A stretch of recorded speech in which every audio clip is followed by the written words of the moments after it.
think fans would be surprised to know about him? How much of a family man he is, how much he cares, never turns his back on anybody, gives his shirt off his back. All the great things that you hear about, let's say like a Muhammad Ali or a Michael Jordan, they're personified in somebody like him. So as a photographer, you have photographed for the last 7 years one of the greatest fighters in the history of our sport. Can you talk about what that means to you? Well, when we first met, I knew who he was, but I kind of didn't know who he was. We'd never had any interaction. And his English was really poor, but he understood photography. And he says, one day, he goes, after I win this fight, you're going to come take pictures for me.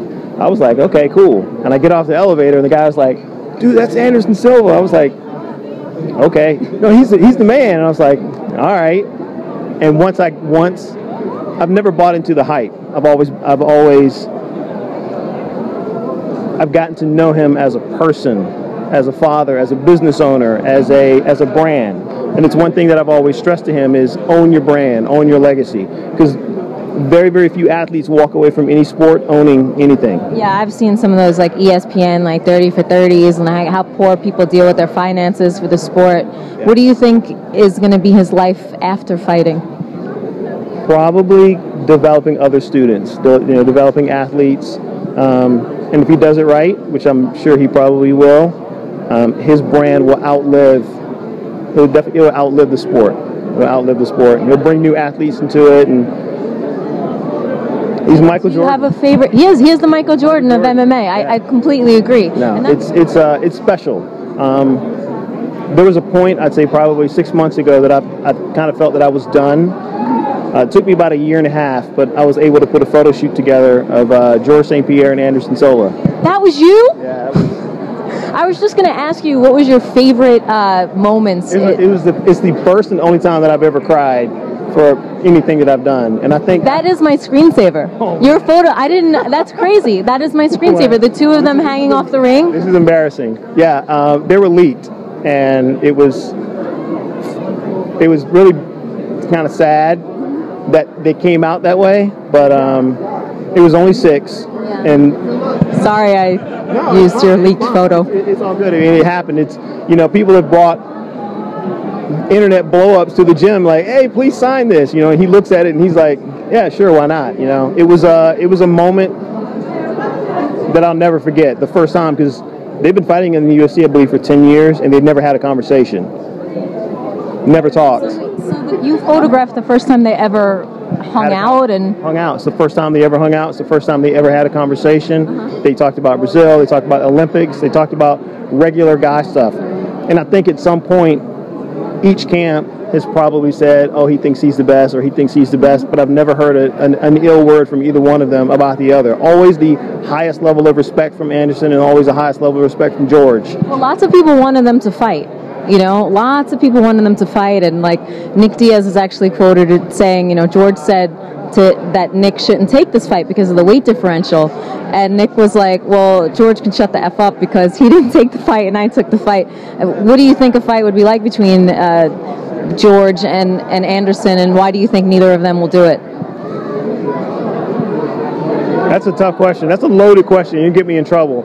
Here's what I would say. I would say that George St-Pierre is the best pure athlete that I've ever worked with, and that's from Olympians to NFL football players to basketball players. I've never seen somebody with his athletic ability. I don't think the weight difference is as big as people think it is. I think George's heaviest is probably 194 pounds, 190. Is that big? Yeah.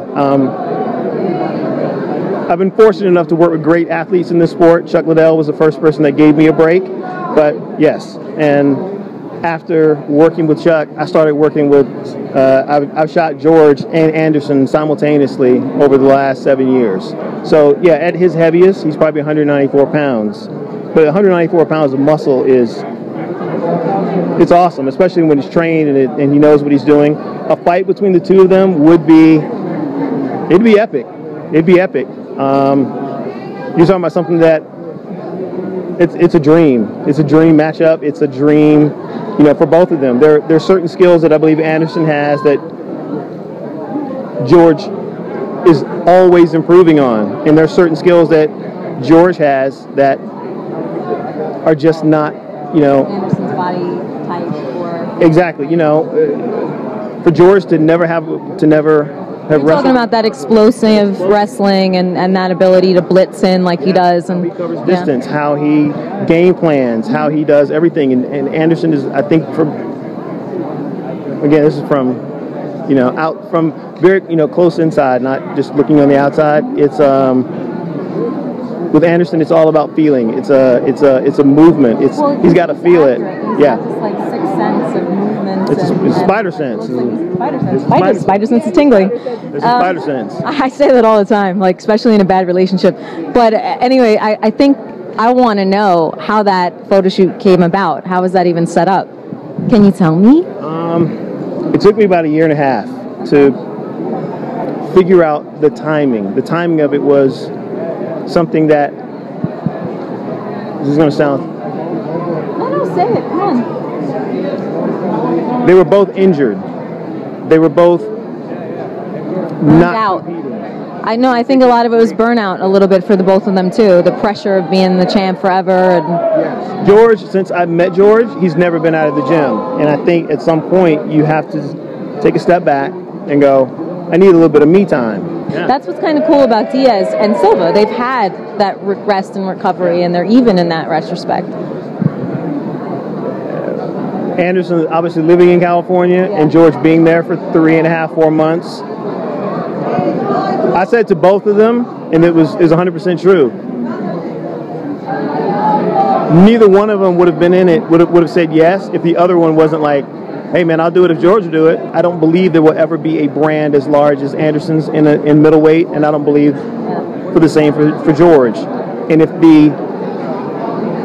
the moment didn't happen, if they didn't agree to it, George was done with his rehab. He went back to Canada. That's where he loves. All right, so it fell at the perfect time and the perfect place. Did they actually train together, or did they just do photos? Can't tell you that. No. Really? I can't. Even if I like bought you a cup of coffee? You have to buy me like 1,000,000 cups of coffee.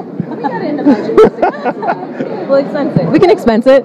SB Nation will be fine with that. But it was epic. It was really, really epic. And there's I'll have to fill in the blanks and imagine it myself. Cause my right hand be holding more pens than BJ. Some rappers put me to sleep like submissions. That's what happens when we back spitting at adrenaline.